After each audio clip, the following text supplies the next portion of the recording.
Hi. Hello. Hello. Welcome back. Welcome back. Or if you're Welcome? new, welcome to. Probably not welcome back. Well, it is only the second episode. Maybe they would have started with the first one. Yeah, but I don't know if anyone's coming back. Oh, maybe not. Might have really fucked up that first episode.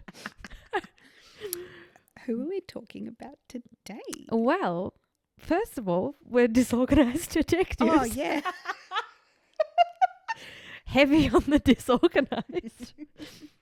Today, we have Laurie Dann. Laurie Dann. Laurie Dann. Are you Googling her? I am. No! Motherfucker. She's. She's a lot. She was born. She would have been. She was born on the 18th of October, 1957 in Chicago. I'm pretty sure the one we just covered was born in October. I don't know. I wasn't listening. I know it was born in 1969. That's what I remember. 69. 69. Her father was Norman Bates? Wesserman, an accountant. Sorry? Wasserman. Wasserman. An accountant. And her mother, Edith Joy. The family grew up in Glencoe, an affluent suburb of Chicago. The book Murder of Innocent, The Tragic Life and Final Rampage of Laurie Dann by Joel Kaplan says Laurie Wasserman, the daughter of startlingly, that's one, of a startlingly unemotional mother and a workaholic father, grew up an isolated and unattractive child. That's a really harsh way to describe a fucking child. That is very harsh, but I did just Google her and probably true. Yeah. Plastic surgery turned her into a beautiful young woman popular with men. As it often does. But unattractive, that's a harsh way to describe a child. Yeah, not cool for talking about children. Like, unless the child looks like Quasimodo, I feel like unattractive is really harsh. I actually don't think he was unattractive. I think he was misunderstood. But anyway. Just needed a really good chiropractor. Yeah, leave him alone. So, Laurie graduated from New Trier High School in Winnetka, Illinois, in 1975. You should look up the Phonetic. pronouncewords.com. Yeah. I didn't realize how hard these words are because they look fine until you read them out loud. And although she had poor grades in high school, she was able to attend Drake University in Des Moines, Iowa. When her grades improved, she transferred to the University of Arizona with the goal of becoming a teacher. She attended the University of Arizona for 4 years but never graduated. Wow. Not really after an education, but instead looking for a wealthy man to marry. Same. No, not true. But, the money would be great. It would be, not having to work. It's my life at the moment. She thought she had found the one in a pre-med student. Letting her schoolwork slide, figuring she would be married to a doctor, she was devastated when her fiancé ended the relationship. Sadly, her obsession for this man would go on for several years. Wow. With very little interest in continuing her education, she would return home to Chicago in 1980. After returning home, she would occasionally attend adult education classes but would never finish them.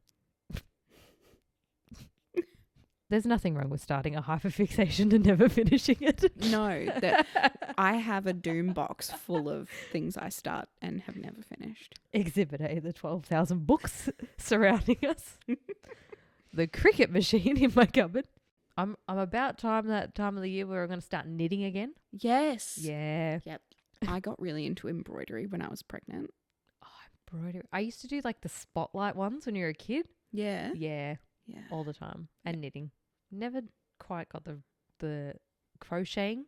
No. My ex's mum did, and she crocheted me a monkey keyring, and I still have it. It's very cute. One of my friends really loves to crochet and is incredibly good at it. You can make some cool things. She made me like mini figurines of every single one of the Winnie the Pooh characters and crocheted them and gave them to me at my baby shower. And I was like, they are not going to the baby. They're for me. Yeah, some things you're like, no, I need to keep. That's for me. There's one, Jay's gran got Logan what is it, like a toy, fluffy toy of Tom from Tom and Jerry. Yeah. And I was like, no, I don't want to get Jerry, so it's like in the box still, like it's in the top of his wardrobe. I'm like, you're not touching these. That's not for you. He's going through a phase where he doesn't like stuffed animals, like he's scared of them. Oh, okay. Because I got him the comedian that has the teddy bear, David Straussman. Yes. Yeah, I got him a teddy bear. Oh. I found it at the op shop. It was like $5, and he's fucking terrified of it. That is kind of scary. It's very cute though. It's a big teddy bear, but yeah, he won't ever borrow them. Anyway, continue. One day, we're working a summer job as a cocktail waitress at Green Acres Country Club in Northbrook. She met Russell Dann, a son of a wealthy Highland Park family. I recognise that last name. Dan, yes. I know where this is going. He was soon smitten by the beautiful dark-haired woman. Laurie and Russell married in September 1982, starting a new life in a beautiful $230,000 Highland Park home, but wedded bliss wasn't to last. Yeah. That's still pretty cheap. Like $230 in 1982 is about $755 now for a house. Yeah, but American prices are always a lot different. Oh, yeah, true. Yeah, that's right. 750 here would get you like 3/4 of what you would get in the States. You'd get a 1-bedroom unit. Yeah. Russell started to notice little quirks about his new bride. She had no interest in decorating their new home or cleaning it. Cleaning, I understand. Decorating, like that's the best part of like moving into a new home. Yeah, I would disagree. I have no interest in either of those things. Oh, I have been collecting knickknacks. Every time I keep going to op shops to find little like knickknacks. I like collecting shit. I'm big on collecting things, but I can't be fucked decorating. Yeah, fair. That's all. The cleaning, the decorating, that's all Beck's job. Oh, fair. I just kind of keep the kid alive. Yeah, that's about all I do. And I go to work. That's it. It's hard to keep a child alive. It is, especially when they're stupid. Especially a fucking boy. Oh, baby boys are dumb. They're just chaotic. Yep. And they have no fucking fear. No. Oh, unless it's a stuffed animal. But heights and everything else, nah, they don't give a shit. No. When she did try to help by doing the laundry, she would fold up the clothes still sopping wet and put them in the drawers. Yep. She kept her makeup in the microwave. And she had cash just lying all over her car. No purse, just threw it wherever it landed. Yep. Russell would come home after work to find the house a mess and dinner never waiting, while his wife spent her days watching the TV. I feel that though. I was like, if Jay came home and he's like, the house isn't clean, there's no hot meal, I'll be like, get the fuck out. Come back in with a better attitude. Yeah, you know where the kitchen is. Yeah, I'll be like, you make your own dinner. You know how the vacuum works. While the marriage would last several years, her husband would begin to notice her quirks worsening. She started doing little rituals such as tapping her foot on the ground at every stoplight and compulsive hand washing. She soon became a recluse, not even liking to leave her house. Not even liking to leave for her husband's social engagements. I feel like this is the point where you start getting someone help. Yeah, but this was in 1982. Yes. 3? Yes, which is quite unfortunate, but like... Surely you'd be like, something's not quite right. She's quirky. She's got quirks. It's quirky. As much as Russell loved his wife, she needed more help than he was able to give. Yeah, you don't say. She saw a psychologist for a short period who identified her childhood and upbringing as a cause of her problems. But Laurie and Russell Dann separated in October 1985. The divorce negotiations were spiteful, with Laurie claiming that Russell was abusive. In the following months, the police were called to investigate various incidences, including several harassing phone calls made to Russell and his family. In 1986, Laurie accused Russell of breaking into and vandalizing her parents' home where she was living at the time. Shortly after, she purchased a Smith & Wesson Model 19357 Magnum. Words. It's a gun. We don't know about those yet. I know a Imagine Smith just & Wesson is a gun. Imagine being able to just like go buy a gun. Yeah, from Kmart. Walmart. Yeah, no, they have in Kmart as well. Like Yeah. their Kmart. Yeah. Not the same as our Kmart. No, our Kmart is much better. Telling the salesman that she needed it for self-defense. Mm-hmm. Mm-hmm. You always do. That's a whole nother fucking episode on... Guns. Yeah. Yep. Mm-hmm. Yep. Agree to disagree with America on that one. In August 1986, actually, on TikTok, I was watching, it was one of the basement yard things, and they were talking about the emu war. Yes. And how we lost a war to the yeah, emus. and these comments are like, oh, it's okay, they're only Australians. Oh, it's because they don't believe in guns. And I wrote a comment saying like, no, we do believe in guns. How many mass shootings have you guys had since 1996? Yeah. And this fucking person kept commenting back like, and he'd always start it with listen child or hey child. And I'm like, I'm not a child. And he was just like trying to stand like, oh, freedom of guns. And I'm like, yeah, but like you're comparing birds, a war against birds, to shootings that happen like on the daily. Also, it wasn't actually a war. It was just there was a lot of emus. Yeah. And they were trying to cull the population. But he was comparing like that to their gun laws. Yeah, because trying to cull the population of emus compared to trying to cull the population of primary school children. Yeah. Exactly the same. Exactly the same. But also all of the children also lose. Yeah. Like It's just... the guns don't work either way. I get like... yeah. But Anyway, that's a whole can of worms.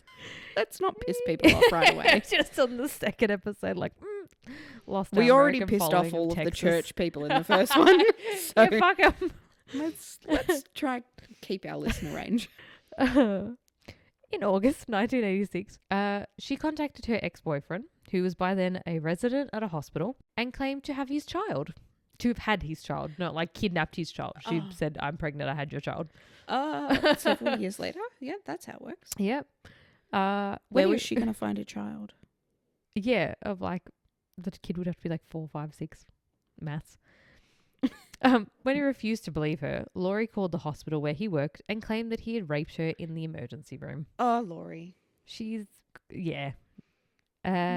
He had also started receiving harassing phone calls and letters. The phone calls included death threats to the now married doctor and his family. Yep.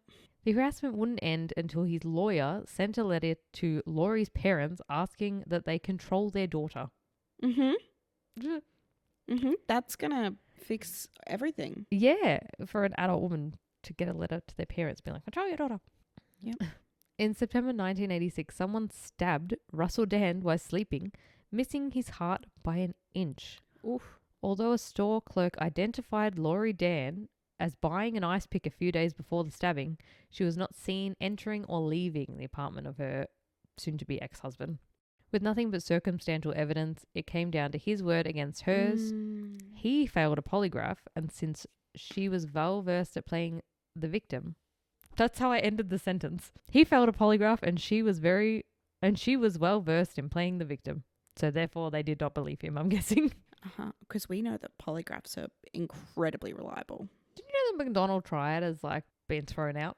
No. Yeah, I heard that like they're not factoring that into things anymore. Apparently, Well, as they shouldn't. shouldn't. They should, as they should. Yeah, as they should. Not factor it in. Yeah, Brain. because like you could have all those things and not be a fucking serial killer. Yeah. It's coincidental, and a lot of them happen. But also there are people who have all of those things that don't kill people. Yeah, that don't become a serial killer. And there are those who don't have those things that And are that are serial serial killers. killers. So it's not a, Yeah, it's it's a not bit- an exact science. Yeah, you can't be like checklist, like yep, serial killer. Maybe it could be a BuzzFeed quiz. Yes. Am I a serial killer? In January 1987, Laurie decided to try something new, babysitting. That sounds great. She posted flyers at a local grocery store and the Glencoe Library. Seemingly nice and a little shy, one mother didn't hesitate to hire Laurie. She also recommended her to her friends. The trusting parents began to notice things wrong after she would leave from a babysitting job. That sentence did not make sense. What? Noticing's wrong. The trusting parents began to notice things wrong after she would leave from a babysitting job. Yep. Leather sofas were slashed, rugs cut up, 2 electric garage door openers went missing. Laurie, of course, denied everything. That's not things slightly wrong. That's your fucking fucked. couch is destroyed. That's Couches are expensive. fucked. And rugs cut up. Yeah. Like, could she blame it on the kids? But then, like, you know your kid's not going to fucking stab your couch open unless they're a little psychopath. Yeah. Weird. Very weird. I wouldn't call that noticing things wrong. I would be like, that Property chick's was fucking vandalized. psycho. Do not let her near my children ever again. Yeah. After one couple reported it to the police, they were told of other reports, but with only circumstantial evidence, no charges were filed. Yeah. Just before Laurie and Russell's divorce was finalised in April 1987, Laurie accused Russell of raping her. While there were no physical signs supporting Laurie's claims, although she passed 2 polygraph tests. Of course she did, because she's a sociopath. Yeah. I heard something else as well, that with a polygraph test and like a psycho, sociopath or whatever, that their thing will be normal until the end because they get excited to see if they passed. Yeah. I was like, oh, that's interesting. So just wait till they take the thing off to get excited about it. In May 1987, Laurie accused Russell of placing an incendiary device. Incendiary? That's all.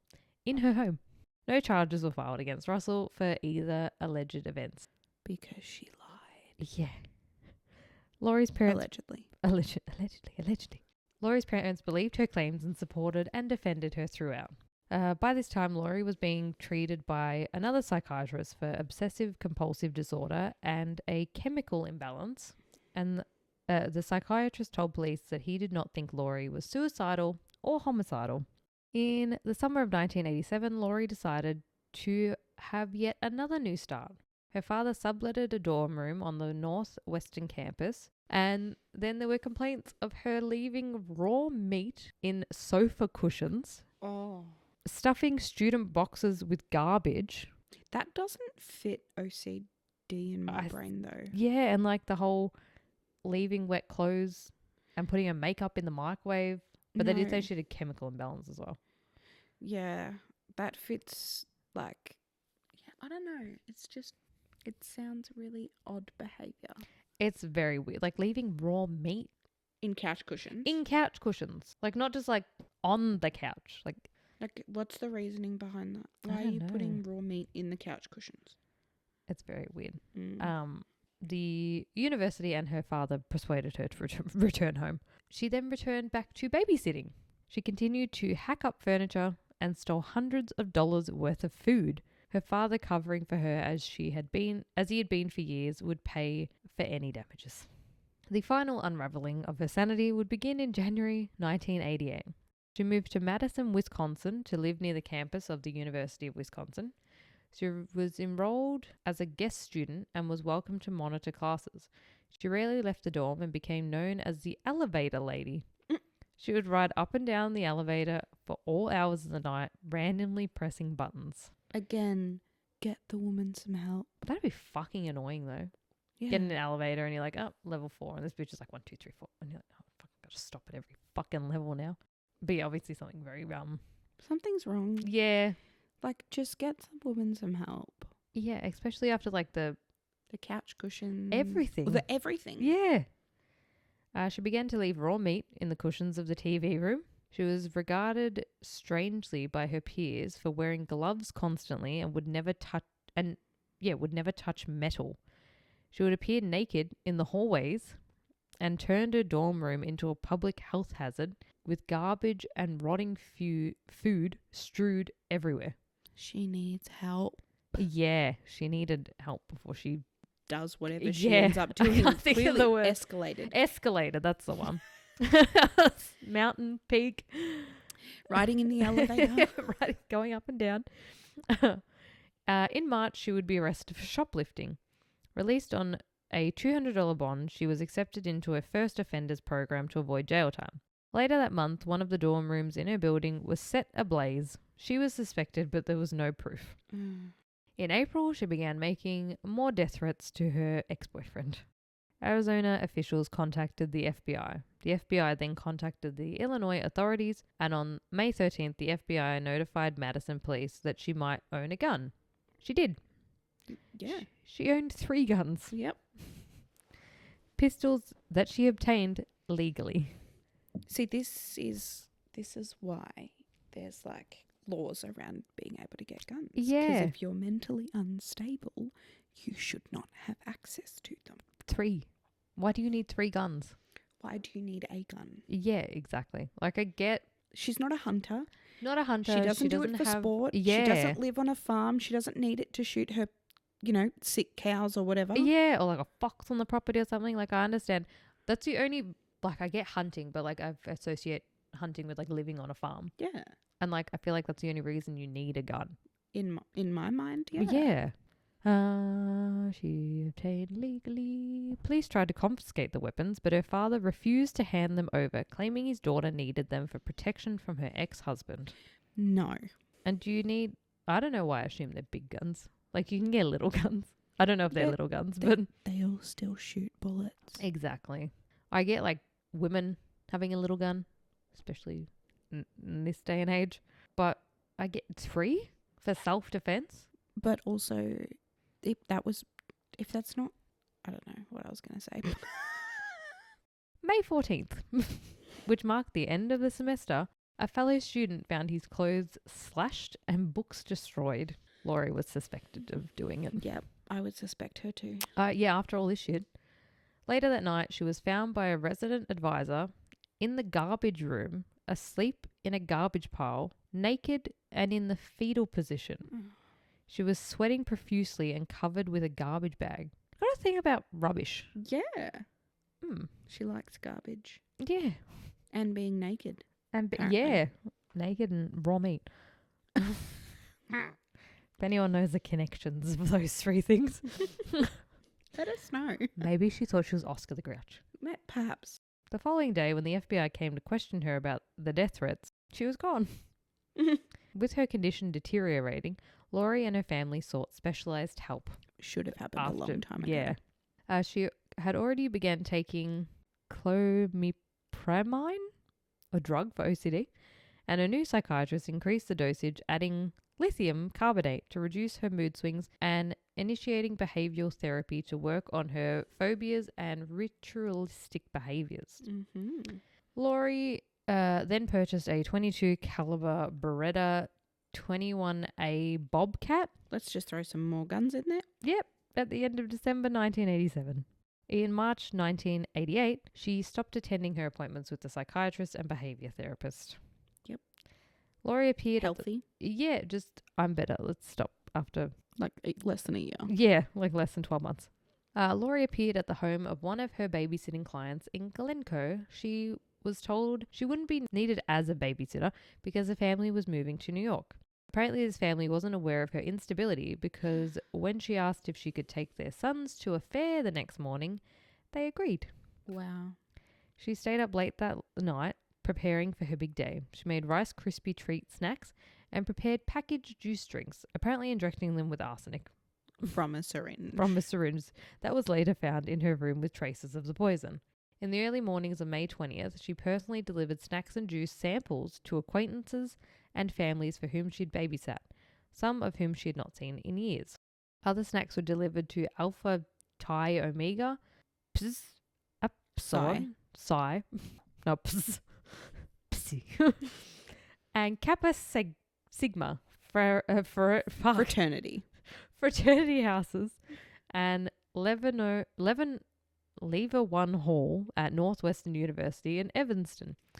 The juice boxes were often leaking and the snacks smelt bad, so few were actually consumed. Good.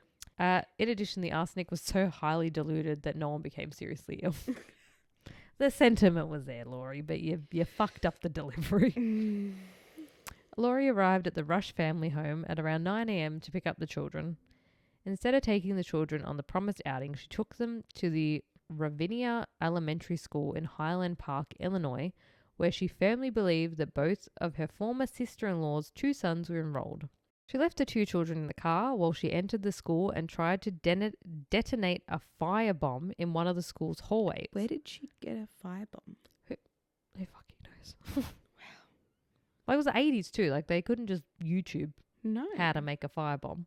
Wow. Wild. Books.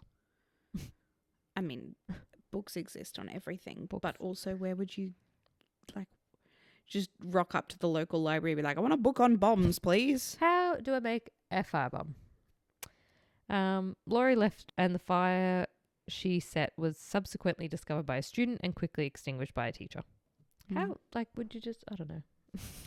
How do you just, like, walk into a school and set a fire? Yeah. How do you just walk into a school and shoot everyone? But well, if you're a student, quite easily. Yeah. She drove to a local daycare attended by her ex-sister-in-law's daughter and tried to enter the building with a plastic can of gasoline but was stopped by staff. Next, Laurie drove the children back to their home and offered them some arsenic poisoned milk, but the boys spat it out because it tasted strange. She brought the boys down to the basement where their mother was doing laundry. Laurie mumbled something about having to leave, and within seconds of her departure, the basement stairs were aflame. The family managed to escape by breaking through a small window and crawling to safety. She's fucked. That went from 0 to 100 so fast. Oh, this is like 0 to 25, and then we get to 50, and then we get to 100. Laurie then drove to Hubbard Woods Elementary School with 3 handguns in her possession. She wandered into a 2nd grade classroom for a short while and then left. Finding a boy in the corridor, Laurie pushed him into the boys' bathroom and shot him with the .22 semi-automatic Beretta pistol. What the fuck?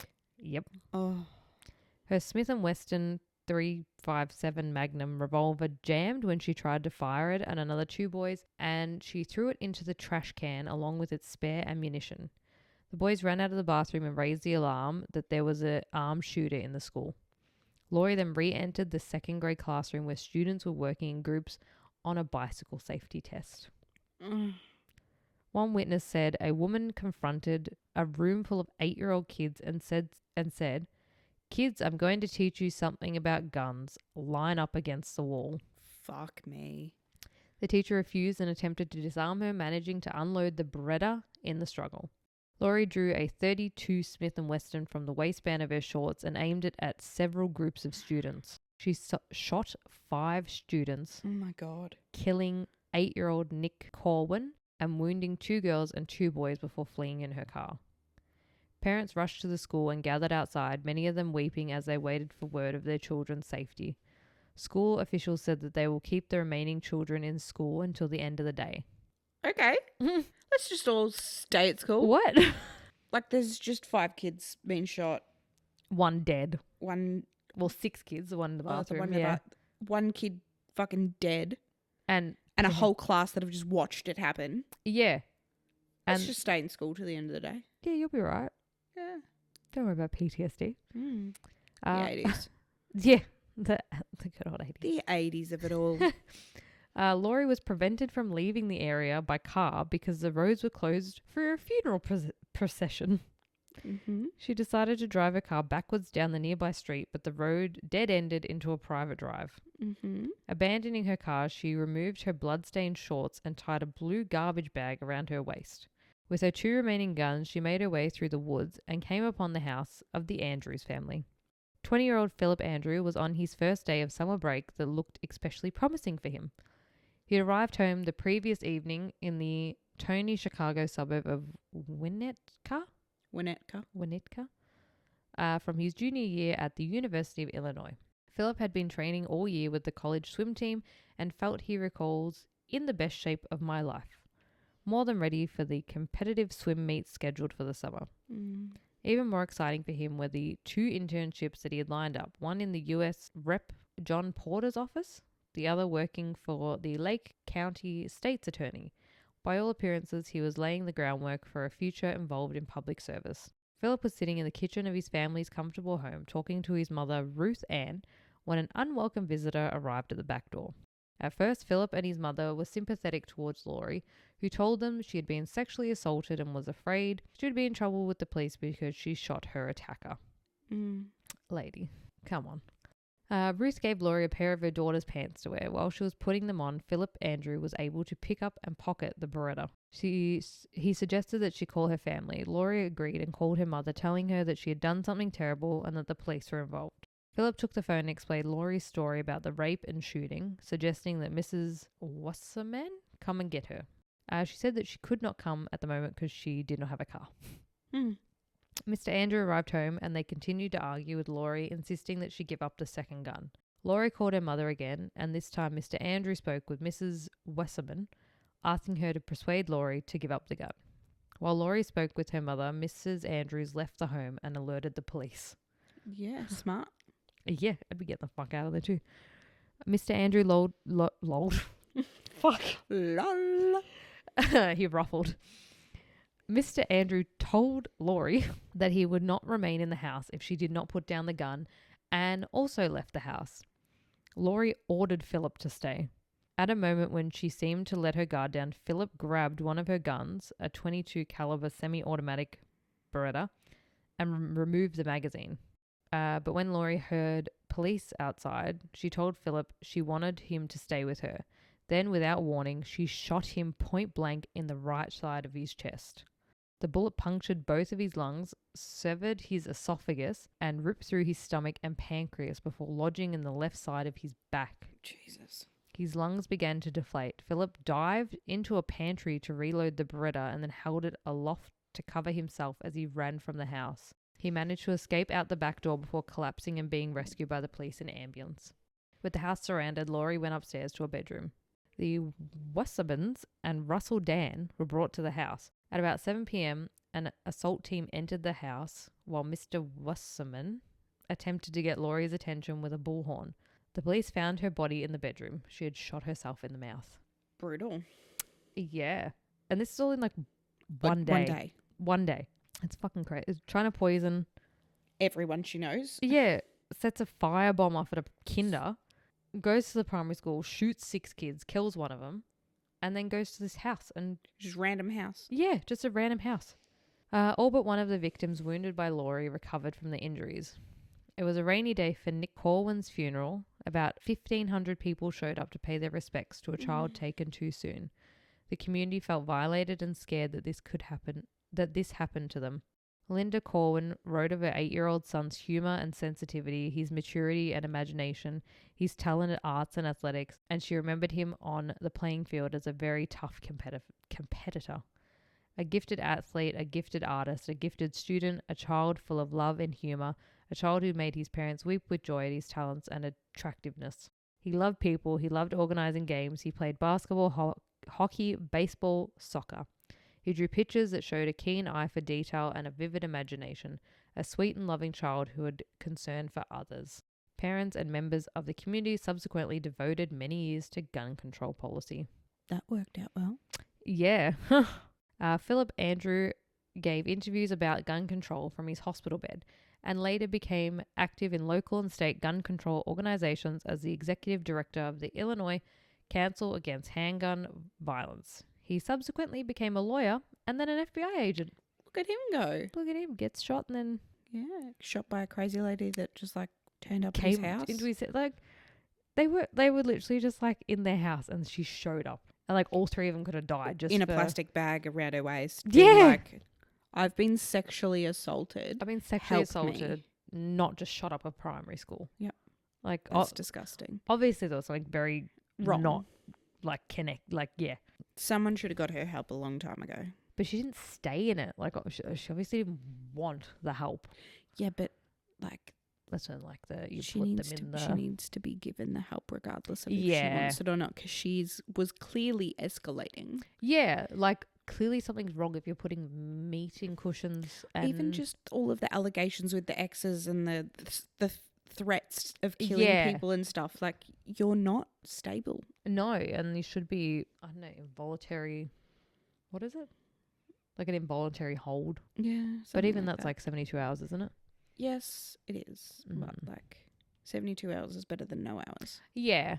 Yeah, she definitely needed Because who help. knows if she was actually taking her medication, I feel like it was like up and down. which is Like, yeah, even I'm worse. doing really well. And then just, I'm doing better. I won't take my meds. And then you start doing worse. I was like, well, that's why you take the meds. That's why the meds are making you feel better. Yeah. Some blamed Laurie's family for defending and protecting her daughter in spite of the signs of her deteriorating mental health.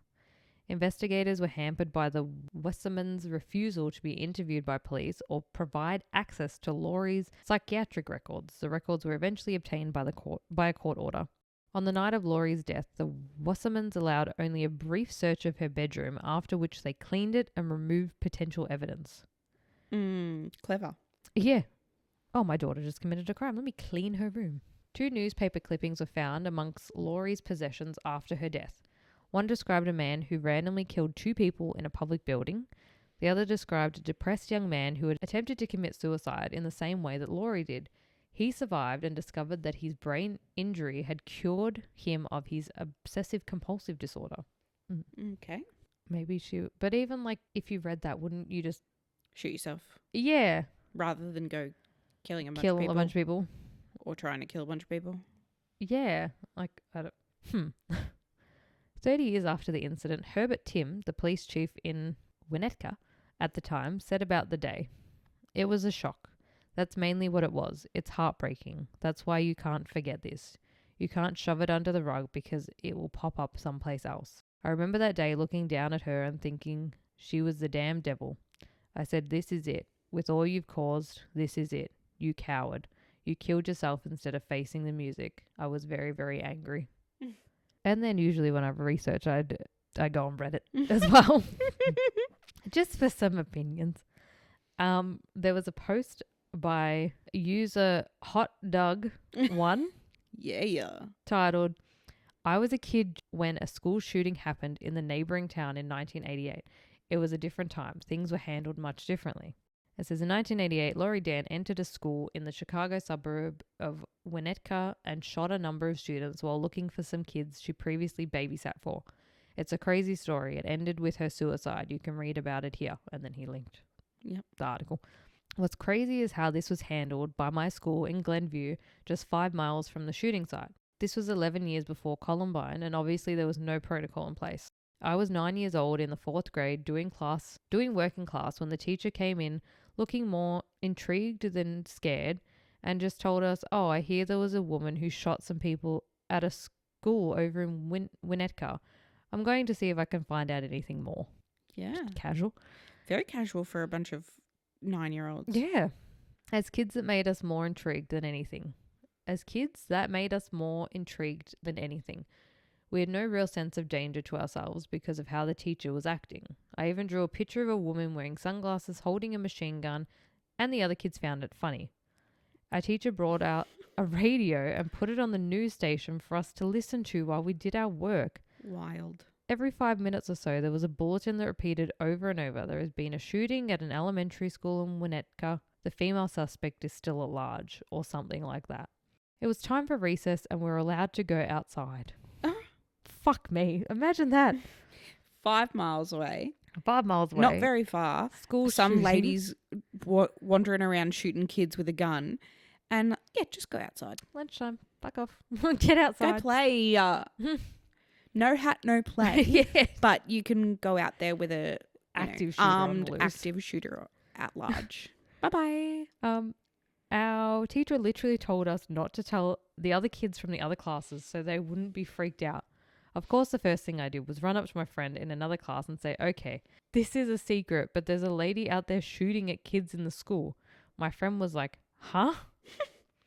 Literally the moment I said that was when the principal came out to the playground. He never came outside and told us all to go back to our classrooms. The principal addressed every classroom telling us that the local police were outside our school and that we were safe. That was the moment I remember being scared. To interrupt recess for the entire school, that was a huge deal to me at 9. It told me that there was a real threat and that I probably shouldn't have joked around by drawing a picture of her. I don't remember anything else about the school that day, so it must have just been business as usual until it was time to go home. In today's climate, this would be a day where parents came and picked up their kids, but not in 1988. We packed onto school buses like it was any other day. School buses were widely adopted in the Chicago area. Almost no kid at the time had their parents drive them to and from. And to be fair, by this time, the shooter had already been cornered and surrounded in the house. But I don't think as a kid we could register all the facts. The kids at my school were anywhere to 9 to 12 years old. I remember some of them being scared shitless on the bus ride home. Many of the kids were crying and asked if they could be dropped off right in front of their houses. Since the bus stops were usually on corners that kids would walk. Again, 1988, when kids could roam the streets freely. My bus stop was actually a 10-minute walk from where I lived, and I remember not wanting to seem scared, so I didn't say anything to the bus driver. Oh. That 10-minute walk all alone through a rich suburban street was probably one of the scariest 10 minutes of my life, definitely the scariest at the time. It was a totally safe neighborhood, but I couldn't register that as a kid. As I was a kid walking alone, and the possibility of being shot at random was now a very real possibility in my life. Oh, and then he also added, that was the end of his post, and then he added an additional part. One part of the story I left out was that the night my friend from school was supposed to be on the news, they were doing a story on kids who played a lot of Nintendo, and he was the subject. My parents let me stay up to watch the news that night because of that, but the story was bumped. Instead, all I saw was the Laurie Dann mugshot over and over, and it started to really freak me out. I still get chills when I see the mugshot. It's been burned into my brain at this point. Fucking hell. But yes, that is the story of Laurie Dann. Laurie made some choices, and her family made some very poor ones in not getting her help, in my opinion. And just enabling her to, like, I feel like after a few things you can be like, oh, okay, she's a bit quirky. But like when they all start to add up and allegations and she's harassing people and she's like, at some point you could be like, I can't. And she's sleeping naked in garbage.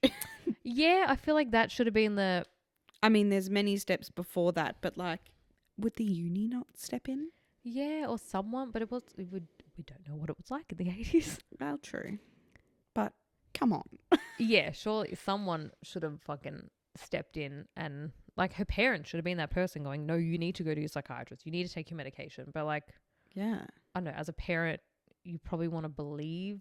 Probably the first few times you'd be like, yeah, fuck that guy. Like this guy assaulted you. Like we're behind you. But then like the 5th, 6th, 7th, 8th time. With no proof. Yeah.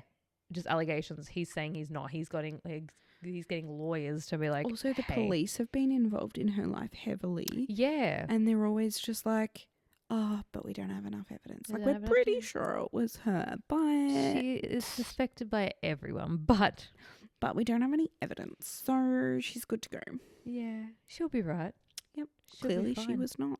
Yeah, no, and it escalated to other people getting hurt. Yeah. Like what? 6 kids shot, 1 child died, and family could have died if they didn't. Traumatized. Like, yeah, imagine going back into your house and just going to sleep at night after that. Yeah, like she shot the son, but then obviously he was into swimming and politics, and then he became a lawyer and FBI. So I feel like maybe that could have been a real turning point for him. It absolutely was. I would say. But yeah, that was Laurie Dann, who needed help. Very much so, yes. Yes. I don't know what else to say. Thanks for listening. Thank you for listening to our second episode. We'll catch you next week on our next episode. Yeah. If we haven't lost you with our disorganizedness. Disorganizedness and shitting on religion and gun control. Whoopsies. Well, if you still listen, we'll see you next week. Yep. Bye-bye. Don't kill it.